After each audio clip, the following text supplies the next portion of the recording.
1980 காலகட்டங்களுக்கு முன்னாடி வரைக்கும் இபியில் ஒரு ப்ராக்டிஸ் இருந்தது.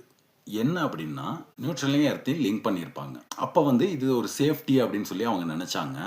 ஆனால் அந்த காலகட்டங்களில் இது தப்பான ஒரு விஷயம் அப்படிங்கிறது அவங்களுக்கு புரியல. டிஎன்இபியே இதை செஞ்சிருந்தாலுமே அது தப்பு தான். இதை எப்போ அவங்க புரிஞ்சுக்கிட்டாங்க அப்படின்னா, 1980 காலகட்டங்களில் இன்டர்நேஷ்னல் எலக்ட்ரோ கமிஷன் அதோட ஐஎஸ் ஸ்டாண்டர்ட் 732 இந்த ரூல் படி ஃபேஸ் தனி, நியூட்ரல் தனி, எர்த்து தனி. ஸோ எல்லாமே செப்பரேட்டாக தான் இருக்கணும் அப்படிங்கிற ரூல் போட்டதுக்கு அப்புறம் தான் இந்த புது ப்ராக்டிஸ்க்கு மாறினாங்க. அது வரைக்கும் நியூட்ரலையும் எர்த்தையும் லிங்க் பண்ணிட்டு இருந்த டிஎன்இபிஏ அதுக்கப்புறம் இந்த புது ப்ராக்டிஸ்க்கு வந்தது. அது தப்பு, அதனால வந்து பாடியில் வந்து ரிட்டர்ன் சப்ளை வருது, அதனால வந்து மக்களுக்கு வந்து பாதிப்பு வருது அப்படிங்கிறத புரிஞ்சு புதுசாக கொண்டு வந்த சட்டங்களை ஃபாலோ பண்ண ஆரம்பித்தாங்க. ஸோ இன்றைக்கி நம்ம ஃபாலோ பண்ணிட்டு இருக்கிறது எல்லாமே இந்த ஐஎஸ் 732 தான் நம்ம ஃபாலோ பண்ணிட்டு இருக்கோம்.